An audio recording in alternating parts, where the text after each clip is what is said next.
So right now, like in the middle of a World Cup match, there's this massive multi-billion-dollar legal and technological war happening, and it's completely invisible right behind your screen. Right. Yeah, it's wild.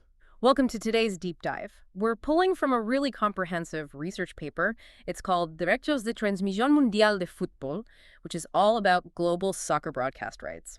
And our mission today is to show you why the most lucrative ecosystem in entertainment relies entirely on one, honestly, incredibly fragile illusion. The illusion of exclusivity. Exactly. Okay, let's unpack this because, I mean, how do you exclusively own a game being played outdoors? You can't copyright athletes just running around on grass. It's a physical reality. It's like trying to copyright a sunset. Well, yeah, and the International Copyright Treaty, the Berne Convention, actually agrees with you there. A live soccer game is not legally considered a literary or artistic work. Wait, really? So the physical act of playing a sport literally cannot be copyrighted?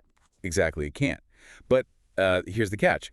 FIFA has internal statutes, specifically Article 67, and they use that to claim ownership over all rights emanating from the competition.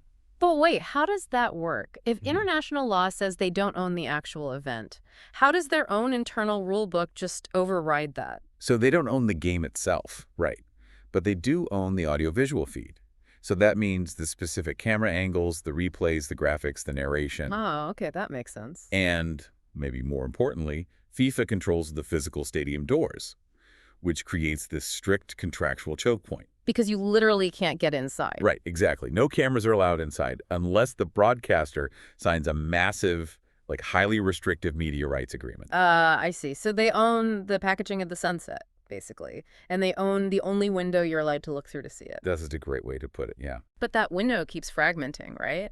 Like, we're not just watching on free cable anymore. You've got pay TV and SVOD, subscription, video-on-demand platforms like Netflix or Prime, plus all these mobile apps. Oh, absolutely. The landscape is totally fractured now. So what does that actually mean for how the video reaches your screen? Well, because of that fragmentation, broadcasters receive what's called a clean feed. A clean feed? Yeah, it's a raw, high-definition audio and video signal straight from the host broadcast services. But the rules tied to it are draconian. I mean, really strict. Like what kind of rules? So broadcasters cannot alter FIFA's institutional watermarks at all, and they definitely cannot slip in, like competing local sponsors or any ambush marketing. Wow, okay. But delivering that feed via traditional TV versus an SVOD app, those are totally different beasts. I mean, TV's just beaming a signal. Exactly. It's zero latency and very stable. Right, whereas streaming requires massive server infrastructure, which directly impacts the viewer. Like, if you watch on an app, you might get cool interactive data, but suddenly you're vulnerable to latency.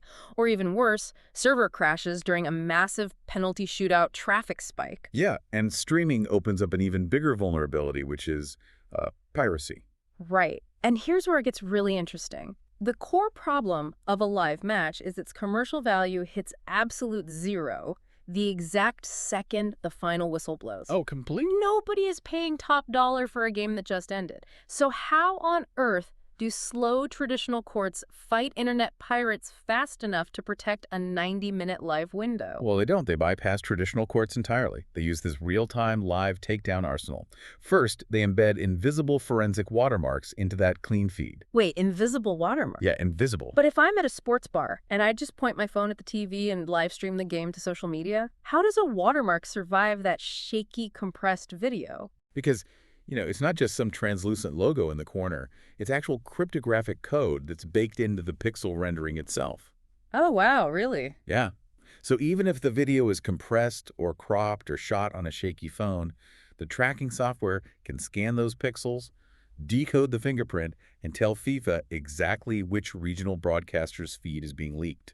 That is insane. So they instantly know the source. What do they do with that info?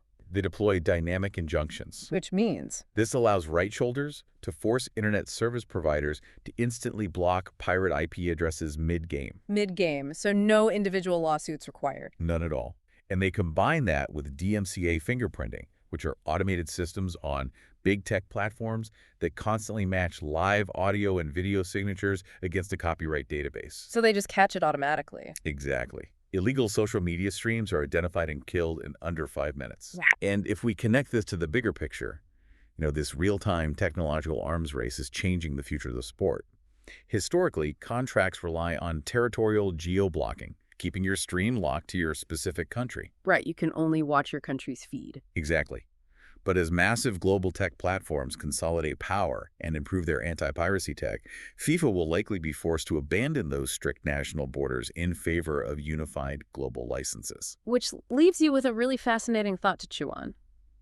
If massive global tech platforms completely erase regional broadcast borders and everything is governed by a single global license, how will that homogenization change the local cultural flavor of how you experience your home country's biggest sports moments? Because if a single tech giant globally packages that sunset, you have to wonder if it will still look and feel the same from your own backyard.